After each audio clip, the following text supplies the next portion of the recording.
Shiesty is no longer signed in 1017, and Gucci Mane no longer has his wedding ring and no longer has his watch.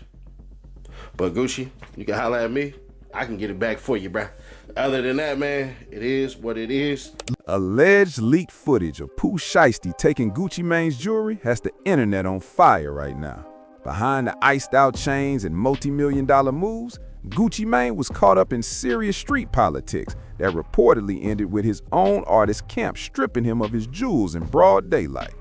What really led to the Ice Cream Man's downfall is far more strategic and cold-blooded than people ever expected. And listen to this. We've got footage that's already shaking the web and threatening to expose how deep this really goes. Yo, what's poppin', fam? We're about to break down some real-life street chaos that's got the entire hip-hop world buzzing. And trust me, you won't believe how personal and calculated this situation really gets. Before we jump all the way in, let me be real with y'all for a second. The internet's been flooded with talk about Gucci Mane getting robbed, but most folks think it's just rumors or cloud-chasing nonsense. But hold up, we're about to cut through the noise, separate facts from fiction, and lay out exactly what allegedly went down last Tuesday night in Dallas, Texas. That night marked a turning point that changed everything for Gucci Mane and his 2017 Empire Forever run. The rap mogul was locked in at his private studio when Pooh Shiesty reportedly pulled up unannounced with a charged-up crew ready for smoke. Now pause. Don't get it twisted and think this was some basic label disagreement over paperwork or publishing splits. This situation goes way beyond money. This is about respect, loyalty, and how street codes get enforced. And here's where things really heat up. We've secured exclusive security footage showing what allegedly happened, and I'm dropping it at the very end of this video. And before anybody starts questioning credibility, remember, I've been covering street stories for years, and my record speaks for itself. When I say something went down, it's because the pieces line up exactly how I'm presenting them. So check this out. Late Tuesday night around 11 p.m. in Dallas, Texas, Gucci Mane was reportedly working on new material when Pooh Shiesty showed up unexpectedly with 3 young dudes from Memphis. And if you've been tapped into this story, you already know Pooh Shiesty had been feeling the way about how Gucci handled his close friend Big Scar's funeral situation. I passed it away, like to this day I still ain't really got over that. It's my little cousin, to tell me welcome home, you know. Still messing with me for real, so I ain't really got over it yet. In the streets, loyalty is the currency that matters most. When an artist passes away, especially someone young and gifted like Big Scar, the expectation is that the label head steps in and handles everything. Funeral arrangements, taking care of the family, all of that. But in Pooh Shiesty's eyes, this situation hit different because he felt Gucci completely dishonored his brother's legacy and left his people hanging. Listen to this part closely. According to Big Scar's family, Gucci allegedly sent just $10,000 for flowers when the funeral required far more to be done properly. We're talking about a service that realistically should have cost no less than $50,000 to give him a respectful send-off. That's a cold look any way you slice it. The family was furious, with Scar's sister speaking out and saying, "My brother was worth more than $10,000. Stop playing with me." To make it worse, it was claimed that Gucci said he couldn't cover the funeral because his wife's birthday was coming up. We were paid for. That 10K went to flowers high. We still got a casket. He getting cremated. He getting put up in a museum. Bitches would not be able to walk on my brother's grave. He ain't getting put in no ground. He ain't getting buried with no chains. He not getting them chains back. Period. At the end of the day. Receipts that and a bill uploaded. For the bill. And no receipts. Like I said, we only received 10,000. What the other 10 is, I don't know. But yeah. I'm at work with my feet up, making boxes. Talking about some long live him, bro. You ain't do nothing, cuz, on God. And you ain't getting them chains, cuz. You can't get them chains. There's no way you can get them chains. The minute that them folk called your phone to see if you gonna pay for the funeral, you blocked them. That's not real, cuz. On God, that's not real. I thought Gucci was rich, too. Ha, food all up. But let me slow this down and give you the deeper context on why this situation cuts so deep for Pooh Shiesty. Big Scar wasn't just another name signed to a label. That was his day one brother from Memphis. They came up together from nothing, side by side in the trenches. So when Scar passed, Pooh Shiesty didn't just lose an artist, he lost family. And because of that, when Gucci didn't handle the funeral the way he expected, it stopped being business and became personal. Now here's where things shift from grief to something darker, because this wasn't just an emotional reaction in the moment. Pooh Shiesty had been holding this resentment for months, letting it build. So when he walked into that Dallas studio, he wasn't there to record music or talk contracts. He was there to send a message. And according to the streets, he was setting up what would become one of the slickest finesse moves of 2024. Real talk, when Pooh Shiesty finally stepped to Gucci Mane inside that studio, the vibe was off immediately. This wasn't a friendly sit-down or a creative link-up. He looked Gucci straight in the eye and basically told him he was done with the label.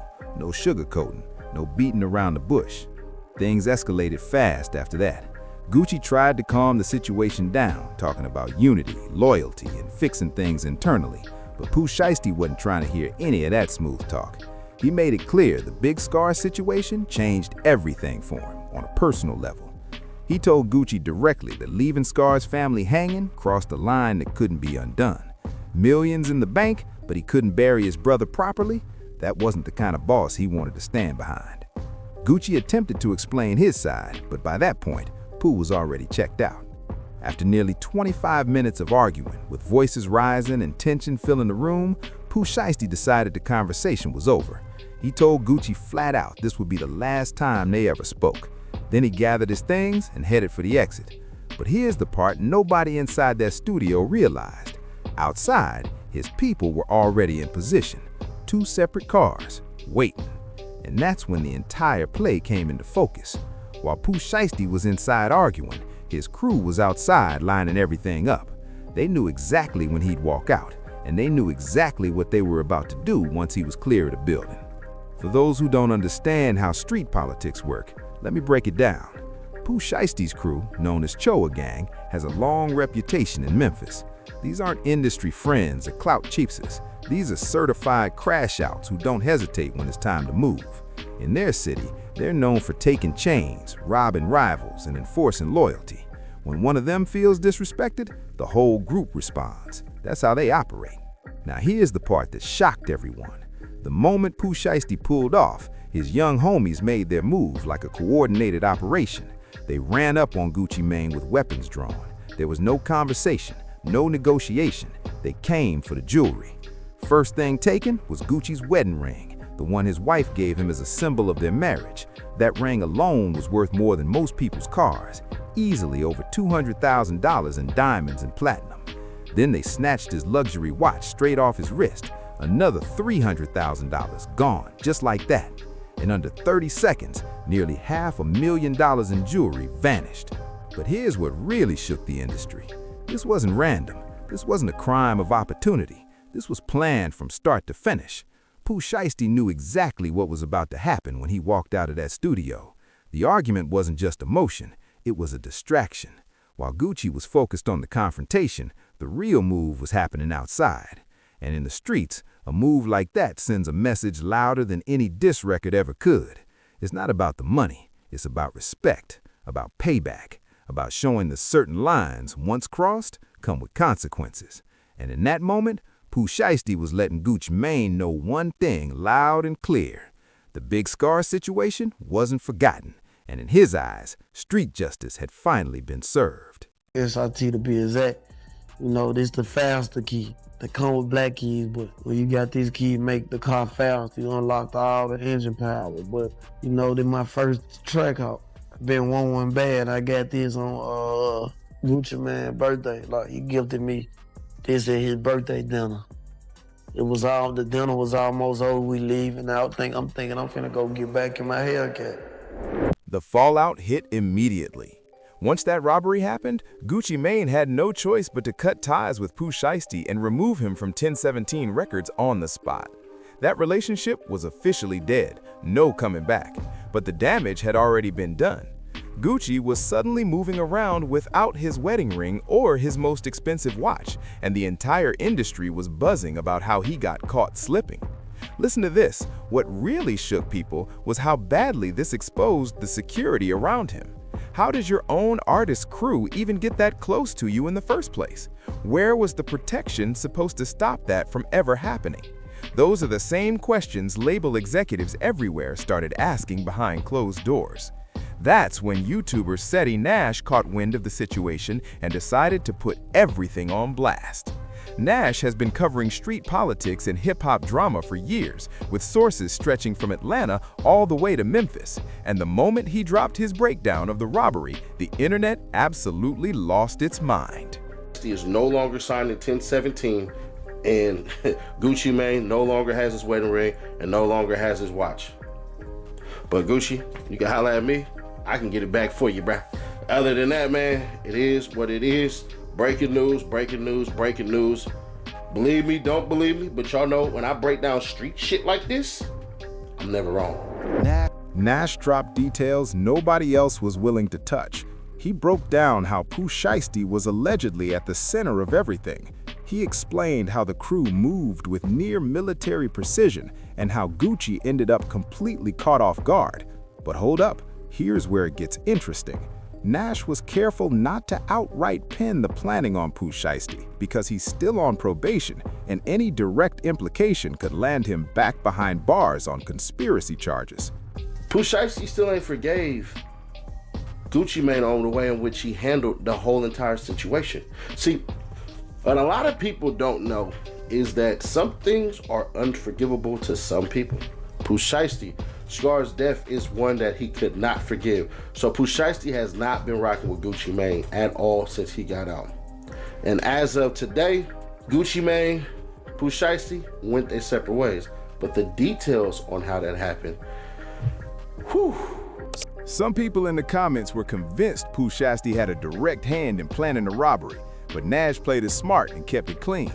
He understands how this game really works. You don't gamble with someone's freedom just to make YouTube content, no matter how viral the story could be. Still, listen to this. The streets already had their own conclusion, and sides were being chosen fast. For anyone unfamiliar with Memphis street politics, Pooh Shiesty's Copper Gang name has been ringing bells for years. They've been taken from rivals, applying pressure, and making loud statements long before Pooh Shy ever touched mainstream fame. Hold up. This wasn't their first situation involving high-profile names, and it likely won't be the last. Soon, other artists jumped into the conversation online, with some saying Gucci earned it over how he handled Big Scar, while others said robbing your former boss is a line you never cross. The culture was split straight down the middle. But here's the part people keep missing. This story goes way deeper than a robbery or a surface-level street drama.